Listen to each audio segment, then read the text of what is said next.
What I have been doing over the last week is putting together my stock of slopers for making children's patterns that I printed out from this book, Pattern Making for Kids Clothes, that was published in 2014 by Carla Hegeman Krim. According to the book, the patterns pieces have sizes on them, but they don't.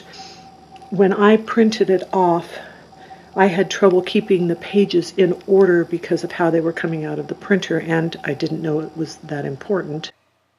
You can understand why this looked so daunting. Almost every size had the same label. But I was able to cut. They show up on pages like this, and they have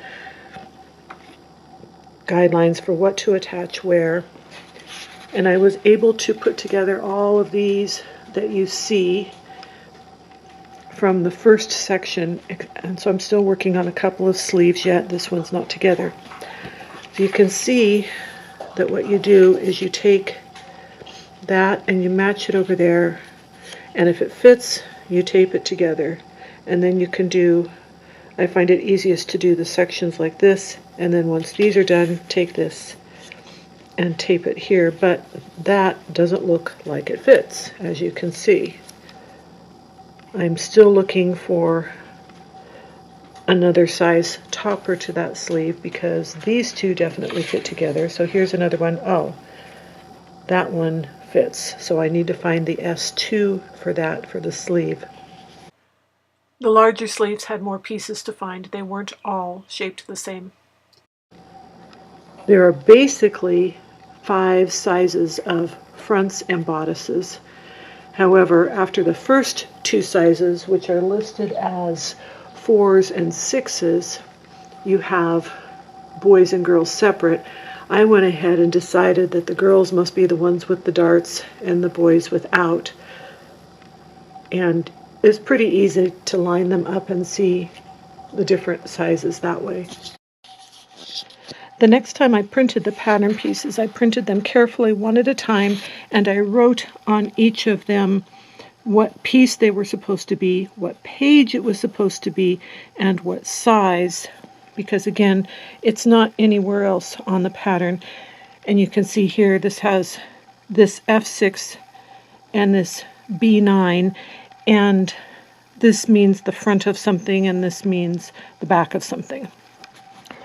So part of the problem for me, and I may be the only one that had this problem, but just in case somebody else did, is when they say right here, this is page 28, and then they say all of these pages.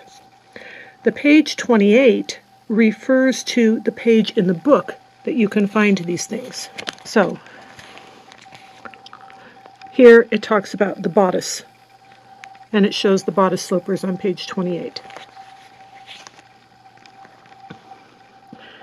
But the pages here are referring to the PDF pages, or the pages of the PDF when you go to the website and you're printing them off. So if you print them in order, that's where this page number comes in. So page 142 of Basic Pants.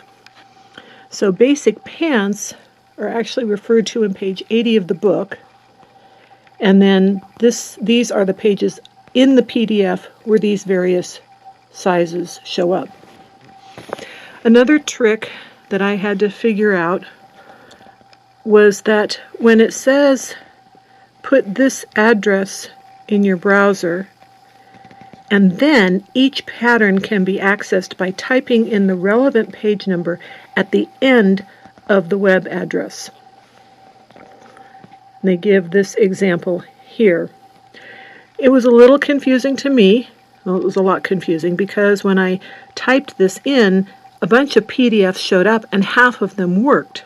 And so when the others didn't work, I didn't know what the problem was. So when you type in that web address that they give you, it actually changes to that web address once it is entered and finds the page. And then you can see that it says there are certain patterns right there. If you put your mouse there, you can click on this, and you get a PDF you can scroll through with all the patterns to cut out, and those are the pages as referred to in the book. Well, I had written the publisher and explained why it was confusing to me, and they seem to have fixed it so that these are all links now. So that was nice of them and should work better for other people.